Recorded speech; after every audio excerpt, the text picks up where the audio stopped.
quand un prothésiste dentaire à la retraite se convertit en fabricant de selles de vélo sur mesure. À Brevannes, en Bassigny, en Haute-Marne, un Haut-Marnais a lancé sa marque pour équiper des cyclistes de toute la France. Geoffrey Tridon et Marie-Galante Fontan l'ont rencontré.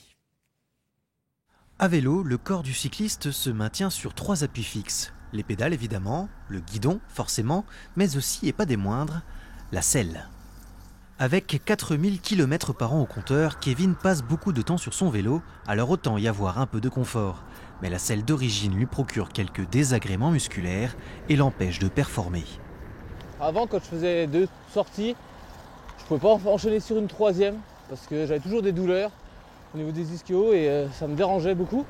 Kevin décide donc de changer de selle. Après de nombreuses recherches, il trouve son bonheur auprès d'une toute nouvelle entreprise marnaise, Debia, qui promet une selle personnalisée, adaptée à son anatomie. Il rencontre Thierry Léna à Brevannes en Bassigny. Cet ancien dentiste à la retraite, passionné de cyclisme, a eu l'idée d'associer ses compétences de prothésiste dentaire à la modélisation 3D. Si je n'ai pas une bonne empreinte, il est impossible de faire une bonne selle. Absolument impossible. Donc il faut vraiment que les deux, et c'est vraiment le parallèle avec mon premier métier, si le dentiste ne fait pas une bonne empreinte, il a beau avoir un excellent prothésiste, il n'y aura pas une bonne prothèse pour le patient.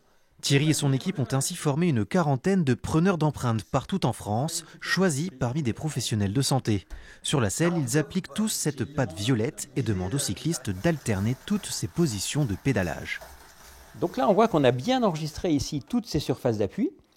En particulier, si on vient transférer ici un bassin type, on voit bien qu'on a enregistré ces fameux ischions qui sont souvent problématiques chez les cyclistes, les arcades ischiopubiennes ici et même la symphyse pubienne. Et au-delà, puisque nous on n'a pas des selles plates, on vient même enregistrer les surfaces d'appui péricoxygènes, donc autour du coccyx. On va maximiser les appuis postérieurs, ce qui va soulager les appuis antérieurs. En fait, la surface d'appui est optimisée. Plus on a de surface d'appui, moins on a de zones de surpression ponctuelles. Le plus dur est fait, maintenant c'est la technologie qui prend le relais.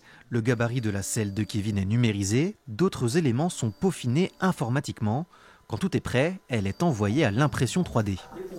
En attendant son retour, Thierry poursuit la finition d'autres selles, ponçage, peinture, et enfin la touche finale de personnalisation, l'hydrographie.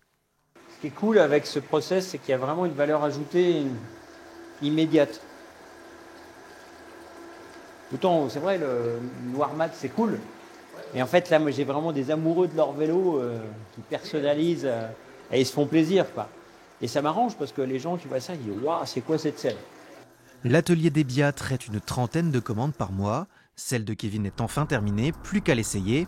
J'ai trouvé un confort et dès les premières tournées de jambes, je sentais pas la selle en fait. On peut enchaîner les sorties sans penser à la selle, sans avoir mal. Le concept de Debia pourrait changer la vie de bien d'autres coureurs cyclistes. Créée il y a seulement 2 ans, la marque touche de plus en plus d'adeptes en France.